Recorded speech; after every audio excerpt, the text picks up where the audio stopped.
guys, welcome back to my channel. For those who do not know me and this might be your first video or you are new to my channel, my name is Amelia, but people who know me call me Mealy. I am a wife to Joel. We have been together since we were 15 and got married at 19 and have got two beautiful children. We have a 7-year-old and a 4-year-old, both boys, and we homeschool them children and live in the UK. The reason you clicked on this video was because you wanted to learn about an emergency fund. We've always had savings, we've always been natural savers, but we decided a few years back that we were going to create a proper emergency fund that was not just savings. And emergency funds are different. So your savings can be for things that you want and things that you need, and there is a bit of a security of perhaps for holidays, or you can have sinking funds that are for the maintenance of items. But an emergency fund is different. If you do not really know what an emergency fund is, it's quite self-explanatory, I guess, but it is money that you put aside only for emergencies, not for wanting a new bathroom, not for wanting to go buy some clothes or any wants. It is for emergencies, necessities only. And the amount of money you decide to put in your emergency fund is going to be different per family. Where I started to learn about emergency funds was from listening to the audiobook, which is also an actual book, The Total Money Maker by Dave Ramsey. I'm sure a lot of you who follow my channel probably have heard of, what's going on with the camera? Have heard of or read or listened to this book before. So after I listened to this book about 4 or 5 years ago, I think it was around the time we moved into this house, it made me realise that we needed a separate account that was solely for an emergency fund. Me and my husband sat down and decided how much we wanted to put in our emergency fund. And the way we calculated this was we pretty much a one-income household. I did work, but it was part-time and it would differ week to week. I was in a 0-hour contract, so one week I might do 30 hours, the next week I might do 3. It was really sporadic. So we only had one salaried income that we knew what was coming in.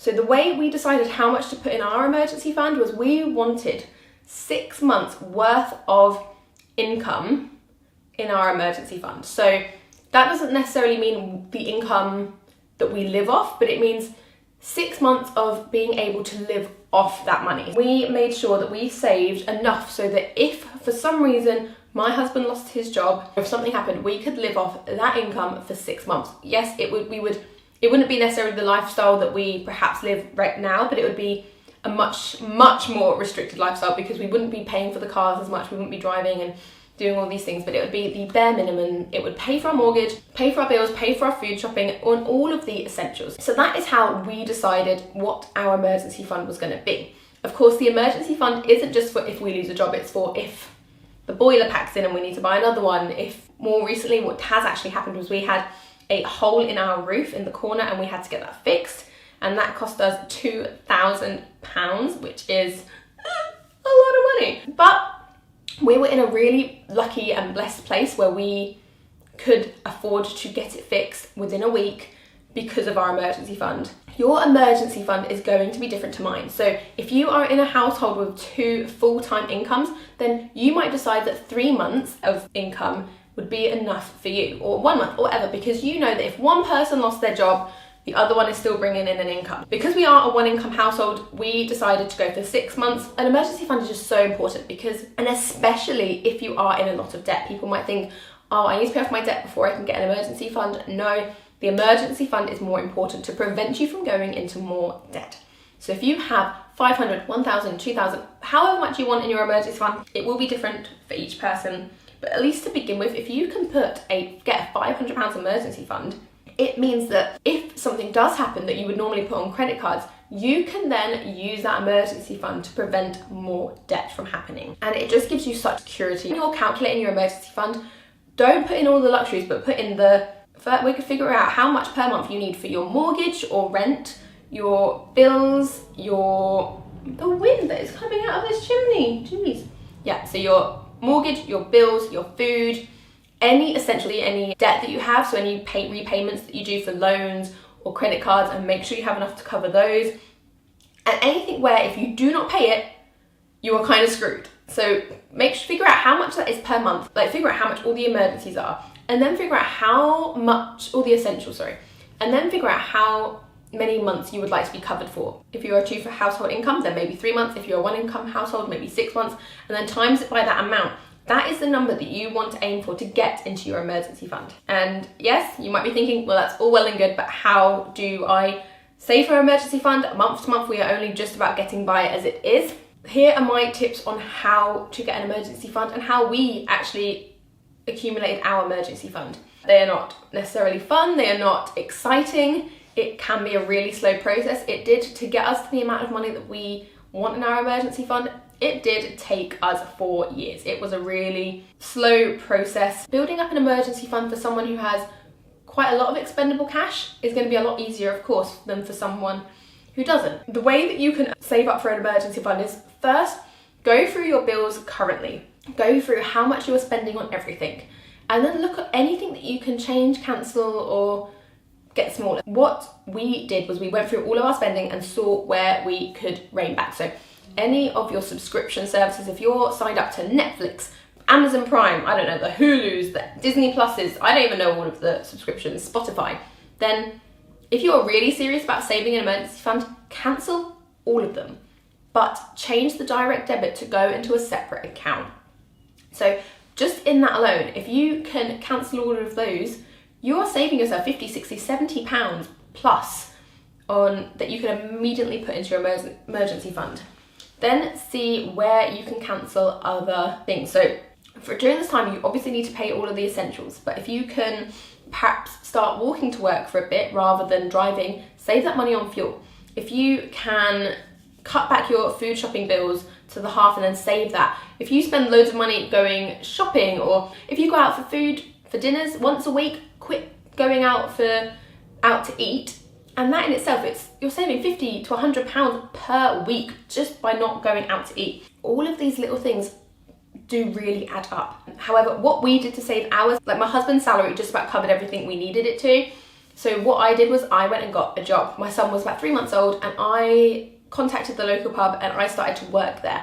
And pretty much every single penny that I earned went to the emergency fund. What you have to remember is when you are creating an emergency fund, it's not as simple as you save up and then you have your emergency fund. Emergencies and things come up that will mean that you have to save less money or you have to take money out because emergencies will happen. I spent about 3 years saving up for our emergency fund. Everything I earned pretty much went on that. The way to create your own emergency fund is for a short period of time, get an extra job. If you're working a Monday to Friday, 9 till 5, go get a job in the evenings delivering pizzas, or get a job on the weekend waitressing or as a barista on the internet. Like, there are so many ways that you can get extra income coming in. If you're able to do that and you know it's just for a short amount of time, you can focus and say for 6 months, I'm going to work really hard doing 70 hours a week, but at the end of it, I'm going to have an emergency fund. I would really, really encourage you to do that. And that is how we managed to get our emergency fund, by me working sometimes 30 hours a week from 6 p.m. to 2 a.m. It was hard work. I was very tired because I had a 3-month-old. So I would be up during night. Some nights I would get not even 2 hours sleep because I'd get home at 2 in the morning, then have broken sleep and be up at 6, while in between that time, so between 2 and 6, I would still have to wake up to feed the baby, and I was very tired. However, now 4 years later, I can see the fruits of my labour. I see that I have 6-month emergency fund that really helps take that stress away. If anything comes up, I know we can handle it. Like when the roof caved in a little bit, we had the money to fix it. It was a really, really good feeling.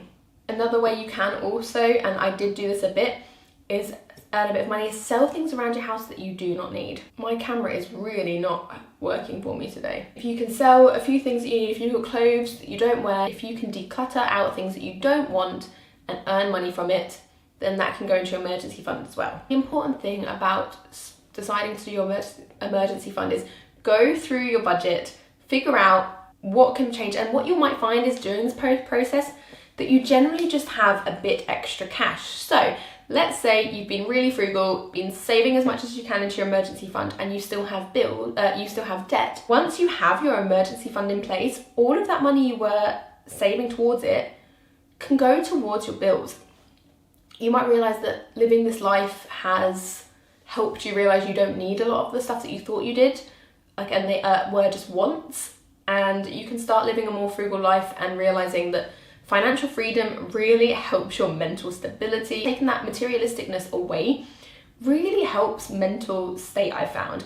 And I do intend to put up a video hopefully in the next few weeks of people think we're boring is kind of the idea, and we have had so many comments on people saying that we're boring, we don't have any fun, that our life is really boring because we don't ever do anything.